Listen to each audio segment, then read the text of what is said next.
to the Web3 Prof Podcast. Good morning and good afternoon, everybody.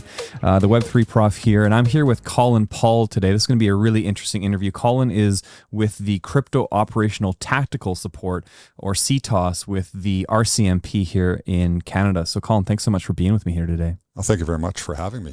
I mean, this is I think going to be a really interesting conversation because this is certainly not the typical type of stuff we talk about, but there obviously is, and oftentimes in the media we see kind of this criminal element to crypto stuff, whether it's tokens or coins or NFTs, and so it's going to be really interesting to kind of hear a little bit about this. So, from the RCMP's perspective, or as a police officer, what are you doing, or what's kind of your role in crypto? Yeah, so the department CTOS was developed recently to tackle this new phenomenon that's been around a while now, but it's been growing, and it touches on all types of crime typology. So as it's being used more and more, we noticed a gap in our law enforcement and our skill sets. So we created this team, CTOS. There's 4 of them across the country right now. And we're scaling up to bring that expertise to the investigations. Excellent. And so obviously at some point, somebody in the RCMP realized, hey, crime is happening in this space. How long ago did this really become part of the mandate of the RCMP to sort out? Well, it's been quite a few years. I think the first time I saw it touch my files, investigations, was probably about 4 or 5 years ago. Okay. And it's only grown since then. Right. I think the biggest thing is as a police force, and as large as we are across the country, getting us all aligned and moving in the same direction, particularly around the training and working with our partners. Yeah. Okay. And I should say, Colin, we're intentionally not showing your face here on this interview. Everybody gets to just watch me the whole entire time. Lucky them. And that is intentional for those who are watching this, just for security reasons. So Colin, how common is crypto used in organized crime in Canada? Yeah, it's being used in all areas of crime types, organized crime included. It's certainly used in child exploitation. It's used in drugs. It's used in terrorism financing. We see it especially in the cannabis industry right now as well. It's a technology that criminals have embraced because it's so decentralized and borderless that they're able to utilize it in ways that the fiat system, the current currency, cannot always be leveraged.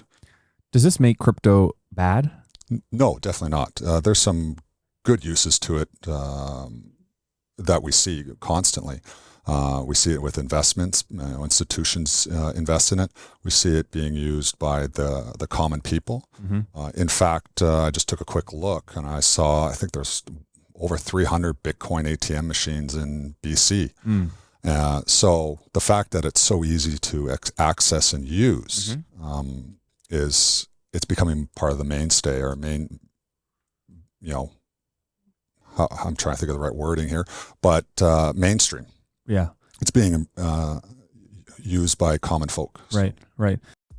This is the Web3 Prof coming at you. I just want to take a minute to thank one of our sponsors. They make this podcast possible. thecryptoboutique.ca. They're a really hot website, sell lots of cool stuff related to crypto, books, clothing, most importantly, cold storage wallets. I encourage you to check out thecryptoboutique.ca. And one of the products that they sell, which is the Cool Wallet Pro. It's a thin credit card sized device that is cold storage. It takes your keys, your tokens, removes them from the internet and the security issues that you may face, and allows you to hold those keys so that no one can take your coins from you. You know what they say? Not your keys, not your coins. Check out thecryptoboutique.ca and the Cool Wallet Pro. Thank you. So when we look at, I guess maybe, because you hear this in the news a lot, that crypto is used by criminals, and it's true, but so are dollars. Exactly. And so whatever, are we right to say that no matter what's happening, criminals will find a way to leverage whatever resources they can. Crypto may or may not be making it easier for them or not, but they're going to leverage it just like they've leveraged cash for the last hundreds of years. Absolutely. Where there's an opportunity, there'll be a criminal that will find a way to exploit it. Right. And, it's the nature of law enforcement and criminals. It's a cat and mouse. The mouse is always a little further away from the cat. Right. Yeah. So do you know how many dollars are laundered in Canada right now? That's a really good question, and it's a hard one to answer for several reasons. One is we only know what we do know. Right. But what I can say is, as an organization, over the last several months, we have seized several millions of dollars that we have held up in our RCMP wallets as they go through the judicial system. Wow. But one of the areas that I think might be a point to look at to see how common it is, and this is from the Canadian Anti-Fraud Centre, because they've been collecting stats going back several years. And cyberstats, specifically in Canada in 2020, was around $60 million. And then BC was around $10 million of that. Okay. Now, Canadian Anti-Fraud Centre say they only collect around 10%. So you can multiply that by 10. Okay. So $600 million. Easily. And that's in 2020. Right. If we go to 2021, that number's increased in Canada to 208 million. And BC has increased to 32 million. Okay. So that's over 3 times fold in just 1 year. And then in 2022, I only have 9 months. And in 9 months, Canada had over 220 million and BC was over 50 million. Okay. So we're in the billions of dollars here. It could easily be there when we take financial crimes, which were cryptocurrency related there, that I just listed off, and then factor in criminal organizations that might use it to launder funds through the various mechanisms where they derive that from drug sales or other things they can do, child exploitation, human smuggling and that, then yeah, it's very easily creeping up to billions. Wow, that's unbelievable.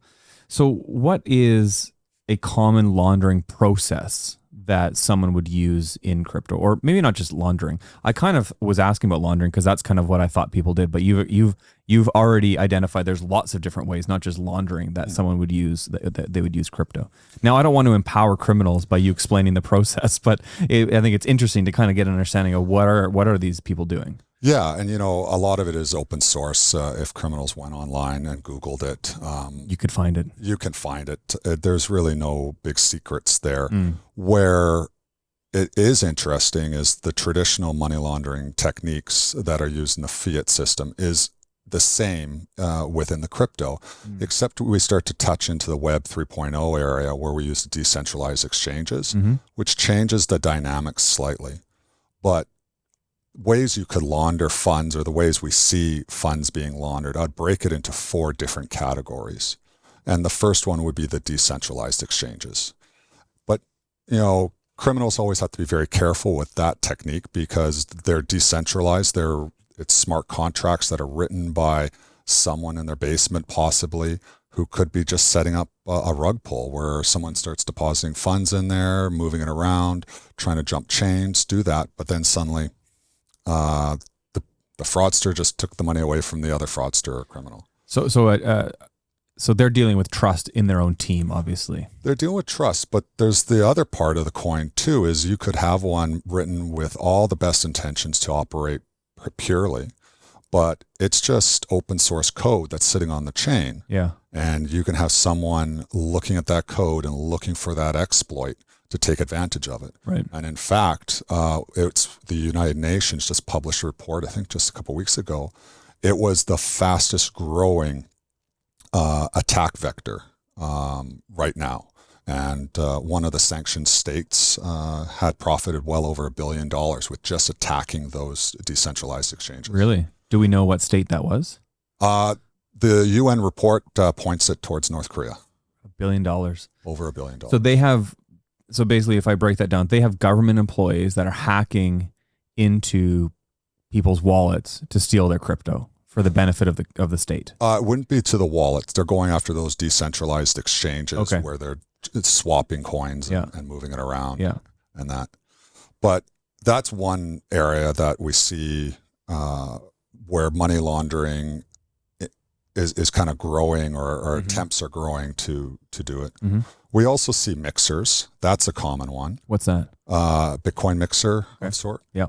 And This is what these guys in New York did. The Wrapper. Do you remember that one? Was that Wall Street? No, what was it? I can't remember her name. Wall Street Alligator Wall Street. I think Something so. like that, Yeah, yes, yes. And they had used a mixer in order to, but then they got caught. They did. They were trying to push it through a dark web, right? And but mixers are also dangerous in two different ways. One way is some mixers are not legit. You know, they're trying to set up a scam too, because you got to hand over your private keys and you got to say, okay, take all my money and mix it around and please, can you give it back to me in a day or two? And sometimes other bad guys just take your money and run. Yeah. But the other side of the coin is you can have a mixing service that, and I should actually touch on the first mixing services. Not all mixing services obfuscate the funds effectively. So we are able to go through them and de-anonymize them. Okay. There are some that are better written, and a significant amount of funds can flow through there and obfuscate the origins of the funds. But when that happens and they get on the radar, the U.S. has just recently sanctioned one of them, which was Tornado Cash. Yes. And now, if anyone puts any cash in there, if you put money in there and get money out from Tornado Cash, there's no way you're going to be moving that Bitcoin or any of that cryptocurrency to any legitimate exchange. It's sanctioned. You're not touching it. So you probably are going to have a bigger problem than you did before. Yeah. You can't get access to your capital. You can't get access to your capital. Yeah. Okay, so those are two. Third one? Third one, I would say, is more of the traditional way that we've seen here, where you can go to an online gambling site, move it in there, play a little bit, then cash out, that type of stuff. You can see it moving from exchange to exchange, opening different wallets up and moving it back and forth. There's different techniques there. So when they're using centralized exchanges, are they using fake ID and things like that to create these accounts? I have seen that, but they're really cracking down on that. Okay. These exchanges, as they become online and registered with Canada's FinTrack, the KYC that they are required to adhere to, that's know your client, is becoming much more stringent and much harder to fake. Okay. So I would say years ago, it was possible. Yeah. But nowadays, it's getting harder and harder to do that. Okay. All right. And the fourth? I would characterize NFTs as a growing trend in this category of money laundering. It's an interesting area because I've only seen it on a very few files, and it kind of starts with more like you'll mint your NFT there, you'll then sell it back and forth, so you're kind of washing it back, and the buyer and the seller is the same person, so you're kind of creating this fake environment of hype around it. And then once you kind of get the hype around it, then you dump it off in the public and someone else will buy it, and then you can... So you would sell it to your own wallet? To another wallet that you would have. Right. So you'd open up multiple wallets. Yes. Yeah. And sell it, and so buy it and sell it to yourself a few times. Back and forth. Does that make it harder for the law enforcement to track it? I think the more steps and processes anyone deploys in order to launder their funds certainly makes it exponentially harder. But I would never say it's impossible. Yeah. At the end of the day, depending on the crime type and the severity and the seriousness of it and the resources we throw at it, we can figure it out. Yeah. Oh, interesting. And so, so the process really is I take my drug money or wherever I got my money, I put it, I move it into crypto. I buy Bitcoin with it or Ethereum. I then buy an NFT, sell it and buy it a bunch of times. and then take the money that I made from that NFT, or maybe not even made money. All I did was clean the money, and then I pull that money back into cash and go and spend it. If you can get it back into an exchange. So yeah, what you're doing is you're wash trading it back and forth. And then if you can get that money then deposited into an exchange, and a lot of these exchanges are now starting to offer credit cards associated to your crypto wallet. So now you could just start buying, meals and everything else. Live your life. Live your life. Wow. Well, and the thing is as much as you're moving it back and forth, you could be also moving it in internationally. Okay. So you're now adding a layer of complexity to it. So. And is this any different than what someone might do in a casino? Well, gambling is kind of different, but very similar to just in a casino. But what would be more comparable is like high-end art that we would see. So if someone bought an antique, and they were bidding on it, and then they sold it, and then they had another nominee or somebody themselves basically buying it, and then you're just kind of pivoting it back and forth. So you see it in high-end art. Wow. That's why I say that none of the stuff that being shared is really novel. It's been around for centuries. Nothing new here. Well, the whole term money laundering came from washing machines, right? Actually? Way back in the day, yeah. Oh, really? Actually, yeah. So, was it Al Capone there with... he had laundromats? He had, I think it was Al Capone. He had the laundromats there, and he was trying to collect... Well, he wasn't trying to collect. He was running his dirty money through the laundromat, claiming that people were washing laundry. But if you did the math, it would be basically... the machines would have to be running nonstop for hundreds of years or something. I can't remember the story exactly. Right. Okay, that's fascinating. I believe that's where the origin of the word money laundering came from. So what is the Canadian government, or what is the RCMP doing to stop this stuff from happening? And obviously that's, I guess, fundamentally what your job is. Yeah. So we're taking a multi-factor approach to this. So first thing is identifying that we have a problem, and that's been recognized by our organization, that there's money laundering occurring with crypto. Right. The provinces have all agreed that there's money laundering occurring, and all the way down to the municipal levels. So now we're all on board. So we've stood up several groups that kind of bring together our partners. We have CIFA BC, so we kind of focus heavily in the BC area here, and that's where it's a public-private partnership. So we sit down with the banks, we sit down with exchanges, we sit down with law enforcement, and we talk at a very high level what the typology and things we're seeing, the patterns and trends. The other thing is we lean very heavily on groups like the Canadian Anti-Fraud as well, because they collect so much information so we can see the crime types and where they're growing. And these victims can be losing thousands, tens of thousands, hundreds of thousands, sometimes even $1 million. But what we find is on the back end, it's the fake website that's hosting it, and they would have hundreds of victims. So it's organized. There is a playbook that they have. The other partner that we lean heavily with is FinTrack. FinTrack is a phenomenal partner in this area.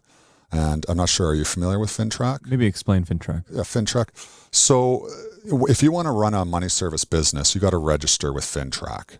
And part of the agreement by registering as a money service business is that you're going to collect KYC, a few other requirements. Can you just tell us, like, what are some examples of money service businesses? Yeah, well, like Royal Bank, CIBC. So any bank. Binance is registered. Okay. So crypto exchanges. What about like short-term, like loan sharks? These like Money Mart and these kind of places. Yeah, they would all need. Okay. Yeah, they all need to be registered. Even Bitcoin ATMs are registered. Yeah. And part of the reason is so you get the KYC, but also to detect any suspicious transactions. They're called STRs.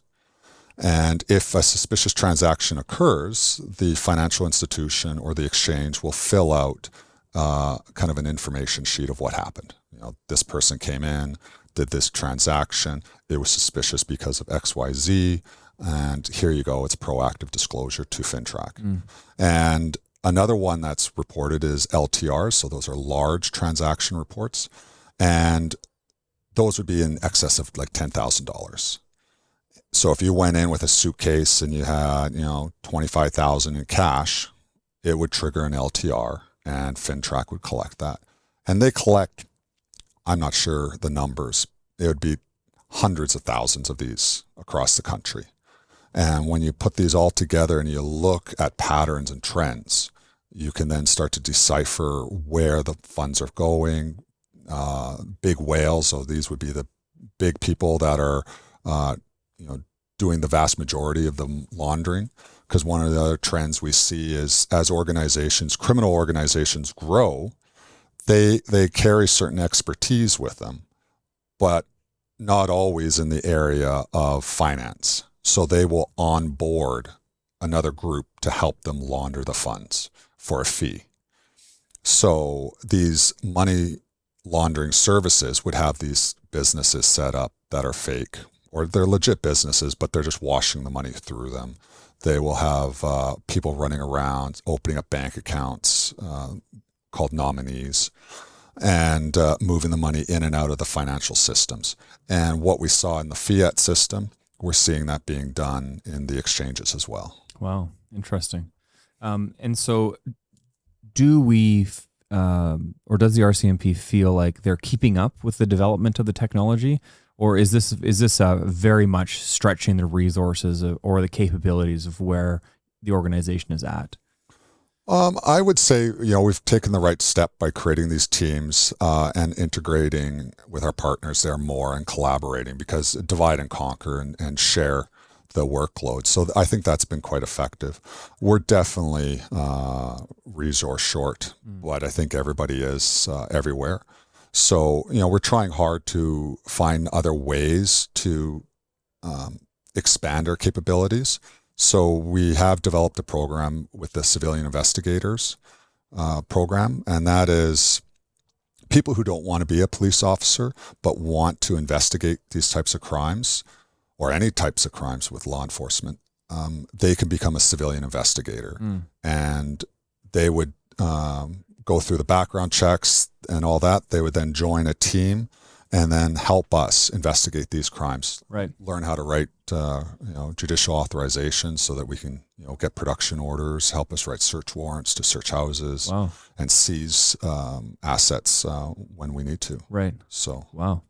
So a lot of what we're talking about here is kind of the RCMP's reaction to crypto, not reaction to crypto, but reactions to the illegal aspects of this. So what can the government do, the RCMP, what can society do to kind of get ahead of this kind of stuff to stop or slow down these types of activities? Yeah, it's really hard to kind of look into that kind of crystal ball and kind of know where the next trend or pattern's happening. Mm-hmm. But that being said, we have a team out in Ottawa that's been working with the legislators there to kind of rejig some of the laws to help us tackle them. One of the things is the criminal code book and the laws that are written.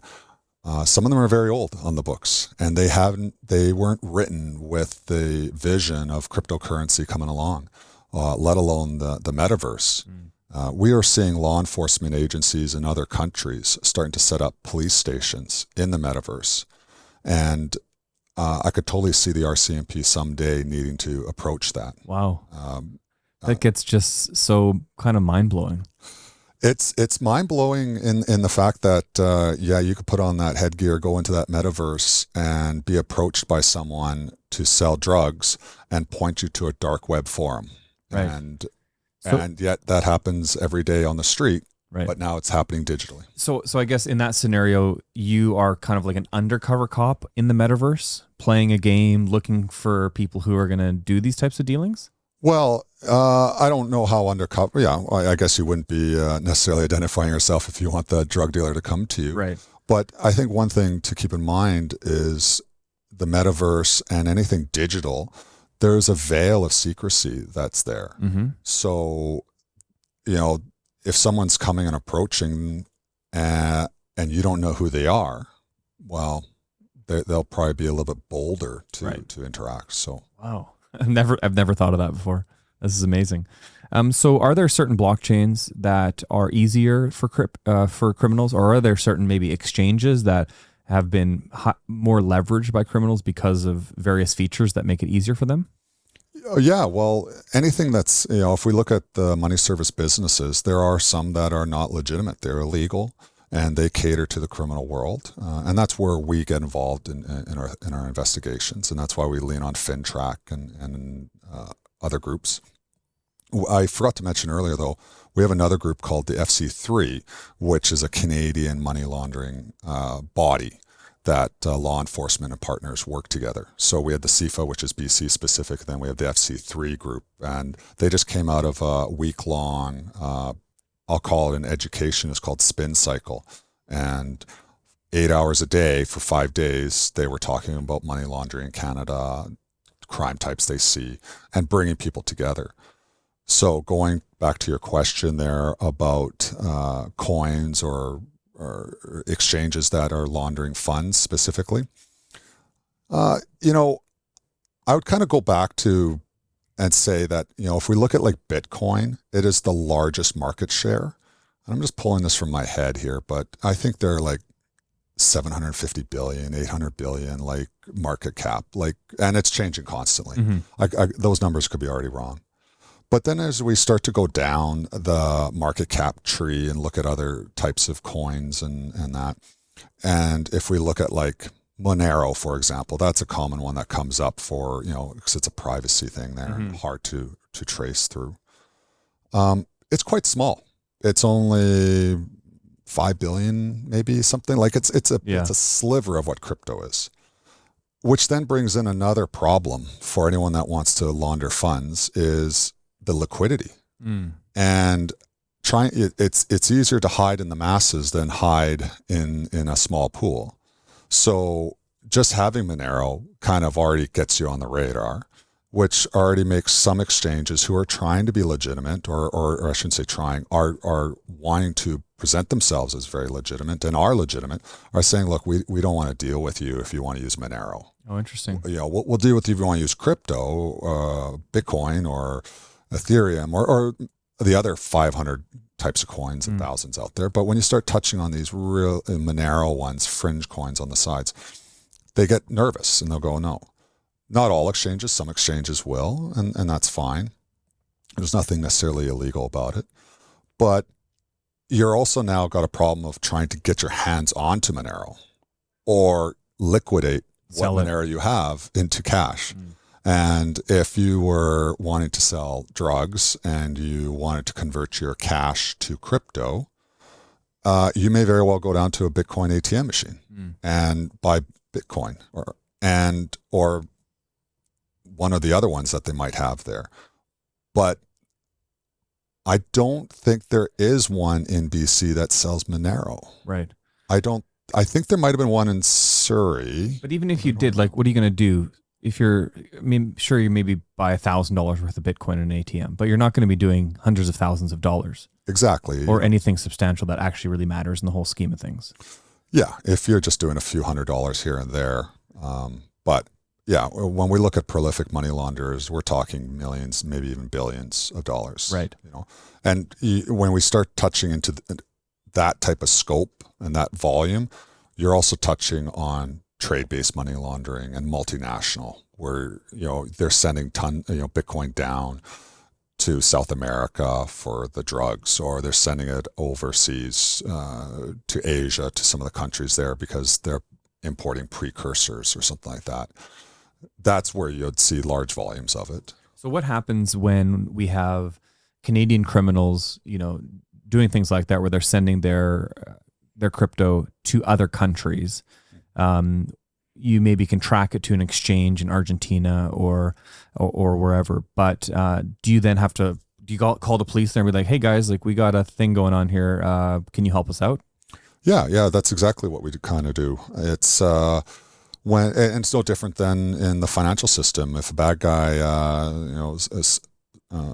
sold a whole load of drugs online, let's say, and was accepting cash, and he deposited into a CIBC and then decided to send it over to the UK, and we traced it to the UK. We just call up the financial institution there, and we also have to complete various judicial orders that are signed off. But yeah, we just chase it down there. And a lot of these exchanges are cooperating because I think globally, society is accepting this as this isn't going away. Right. This is staying with us. And we see so many countries, Canada included, actually looking at their own version of cryptocurrency for themselves. And that's an interesting topic in itself because, cash is inherently anonymous. One $5 bill and another $5 bill, we don't know who's had them before. Exactly. Yeah. And that's probably not necessarily a bad thing in some cases. But how do you do that when you have a country that wants to run its own, centralized blockchain? And the technology that they want to deploy there, I think is going to be quite interesting, whatever they decide to do. And I guess, so if we do move into central bank digital currencies, one of the things that we hear about is that there's this kind of element of trackability. If I send you $1 and you send $1 to somebody else, we or the police or the bank or the government can follow that dollar and know where it's been spent, which obviously causes concern for privacy, but maybe empowers RCMP to do investigations into criminals? So I can't speak, I really don't know too much about what Canada's going to do, but I have heard some talk that really transactions under a certain amount will not be right on their blockchain of sorts. And that's why I'm saying I'll be curious to see how they do this. So there would be an inherent anonymity under a certain threshold. Concerning if it was above a threshold, well, then it almost becomes automatic. Whereas we had, like earlier, I was talking about the large transaction reports and the suspicious transaction reports. Well, now that would be on the blockchain. Right. And you wouldn't have a reporting thing and it would be instantaneously visible. And $10,000 is that cutoff right now? Yeah, that's the anything. So do we see criminals then doing $9,000 transactions just to stay under the radar? Yeah, we do see that. So that's called structured payments or structured, you're structuring it. Okay. And when criminals start doing that, banks will usually trigger alarms for them. Okay. They're watching for that. So if you went up to the bank and you deposited $9,999 today, and then tomorrow you went in $9,900, the banks would be like, I see that you're in here, Mr. Smith, yesterday, so we're doing a VER-up. Interesting. They're not stupid. The banks are no banks or the criminals. Both of them are are smart. They are very smart, absolutely, and that's what keeps us busy. It's as they learn where law enforcement sees them, they change their pattern, and they might get away with it a little longer, but then we'll catch on to it, and that's why we go back to our partners with our FinTrack partners, our CIFA partners, working with the exchanges when they see things to educate us as well, so we can feed that back in. That's super interesting. I want to ask you a personal question, Colin. So what gets you excited about the future of the RCMP's role in this field of crypto? Yeah, well, I think the fact that they've taken cryptocurrency so seriously and looking at the investment they've done just in the last few years is really inspiring. The fact that we got multiple teams across the country, we are working with all our partners there across, like the CRA has even crypto specialists embedded in there. There's CBSA has members too. To see all these different groups coordinating and working together, I think is really exciting. And I mentioned about the metaverse before. That's super exciting as well, seeing where that's going. These things tear down walls and barriers across society from the east to the west and internationally. That makes our jobs harder. But I also find that we are collaborating more with other investigators. Interesting. Yeah, that's great. This has been a super interesting interview. I think that just kind of learning, I don't think that most people have the opportunity to hear this type of stuff because we don't hear from law enforcement what's actually happening behind the scenes or where this is going. So this has been a really helpful and insightful interview, Colin. I really appreciate you being with me here today. Well, thank you very much. I appreciate having your time. Excellent. Thanks.